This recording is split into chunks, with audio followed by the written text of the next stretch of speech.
Hey guys, it's me Lily again, and today we're gonna make Italy dessert panna cotta. So first we need some milk, double Cream.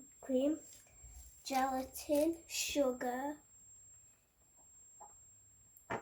vanilla, lemon juice, and my mum gets it ready to put in the glasses and put it in the fridge for a few minutes, hours, and